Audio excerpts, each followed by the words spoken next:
Happy September, everybody. It's Deanna Durrell, your intuitive relationship coach and spiritual mentor, here with your Goddess Guidance Oracle message for September. So many of you have been asking me, how can I prepare for this month? I feel like there's so much going on.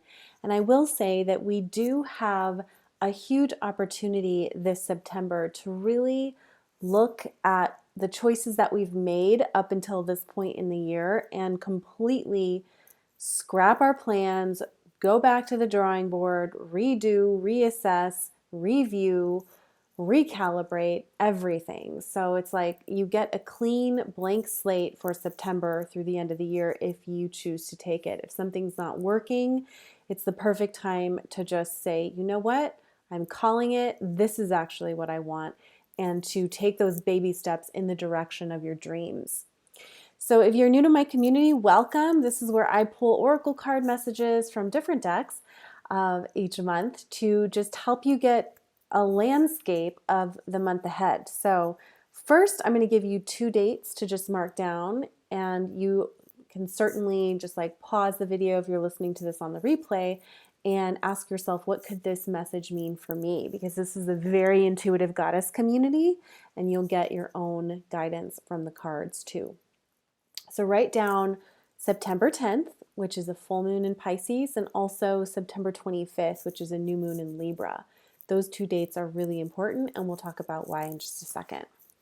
But the overall theme of September is recalibration. So you may have felt a little bit tired coming into the start of this month, feeling a little achy, joints maybe not working the way they're normally working, emotions, you may feel like everything is like right at, you're wearing your heart on your sleeve when normally maybe you put a wall up. So it can be a very sensitive, tender time, and you may need more rest. So in this first week, I got Ishtar Goddess reminding us all to set boundaries. Love yourself enough to say no to others' demands on your time and energy. So you're going to be pulled in a couple different directions as we begin the month. But if you have solid boundaries and expectations and you're communicating and expressing those, it will be a perfect time to nourish yourself, to cocoon, to really pour on the self-care so that you have energy to give to other people in the projects nearest and dearest to your heart.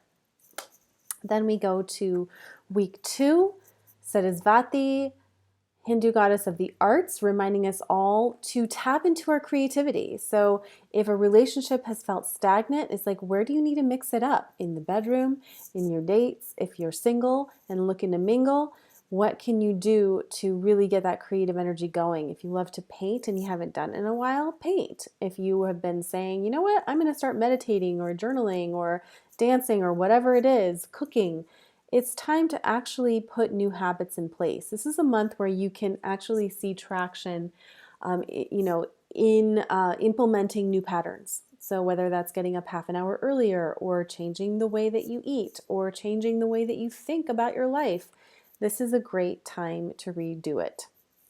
And that full moon in Pisces on the 10th is going to encourage you to really tap into your intuition, to tap into your feeling sensory body, not your mind, right? To navigate the next chapter of your life. And it can be a very psychic time where sleep can be disturbed. You may feel like you're walking between worlds, and you may just get downloads, in the grocery store and not know what to do with them. So I highly recommend during this month to keep a journal or use your smartphone audio feature or note-taking feature and make note, because some of the insights that come this month are going to be implemented later in the year, and you'll want to catch those when those little wisps of wisdom come in. Then we get to the 3rd week, which is all about creating sacred space for yourself. So again, kind of the theme of going inward to share outward later. Sacred space, it says create an altar or visit a power place to connect with the divine. So you may have guidance to change your environment. Maybe you change, the decor in your home. You tap into feng shui. If you like to just experiment with different rituals, right? This is the time you can get different candles, different crystals, wear different jewelry, change your wardrobe. Sacred space does not necessarily mean you have to hop on a plane and like go to Egypt. And if you're doing that, I know 2 people for a fact are already doing that or have come back from Egypt. Go for it. But if you can't go to Egypt, create a sacred space within yourself. See your body as your temple, your home is your temple, your car, your wallet, you get it. Time to curate a space that's going to work for you so that you can actually have the energy, right, to be with another person, to start the business, do the things that you want to do. Let's talk about the new moon in Libra, because this is a really important one on the 25th, as we're inching towards the end of the month.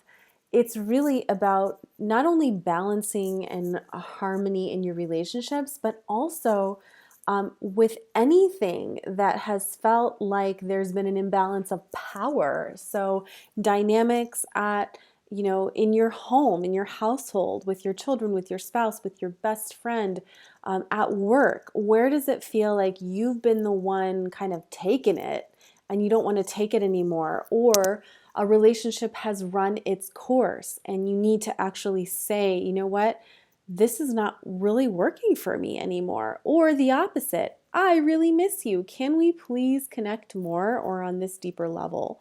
So all relationships get a revamp, but it really comes down to personal power. How are you asserting yourself in a graceful, powerful way without knocking the other person down, making them wrong, or going into like victim mode, okay? So the 4th card, which is so perfect, purification, Coventina. So this is about cleaning up your inside and outside. If you've been wanting to, lose weight, for example, this might be, all right, I'm finally going to put a stake in the ground and cut back on all the sugar and caffeine that I've been consuming, or whatever it is.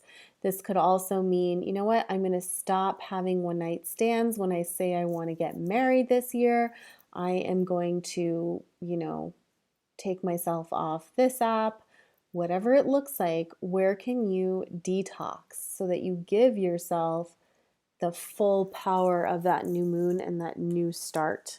And then one more card as we wrap up the month, Ishtar, medicine woman. If you're on my website and you want to check out a great meditation, check out meditation this month, because anything that you can do to calm your mind is going to be so great.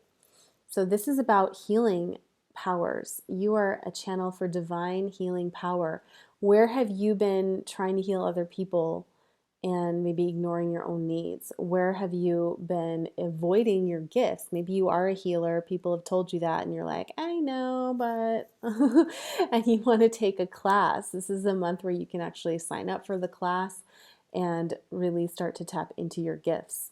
For those of you that are looking for more guidance on how to be a magnet for receiving, to not feel so guilty about receiving, for asking for what you want, check out my course Embody in the comments section. It starts on September 11th and it's completely self-paced. But let's go over the month because it's a big one, right? We start off, are you setting boundaries? Are you saying no? Are you taking care of yourself? If you are, awesome. Creative expression will help you get closer to the people that you want to get closer to, and especially yourself. It'll help you tap into those wisps of, intuitive downloads that are going to keep coming throughout the month. Carve out a sacred space for yourself, either through, what you're wearing or what your home looks like or how you feel. If you want to get in the car and go somewhere and have some, quiet time with yourself, do it. It will serve you well. Let go of the things that bog you down, the stuff that's weighing you down that I've got to stop doing this to myself. And as you do, you step into your full power and we get to see all of you, Goddess. All right, I would love to hear from you if you enjoyed this. write a comment below. And if you have a specific intention that you're setting for yourself for this month, if you want a little bit of accountability from our goddess group, pop it in the comments as well. Check out the course and other goodies. You can book a private reading with me if you're so inclined at thedancinggoddess.com. I will talk to you all soon. Have a fabulous, fabulous September.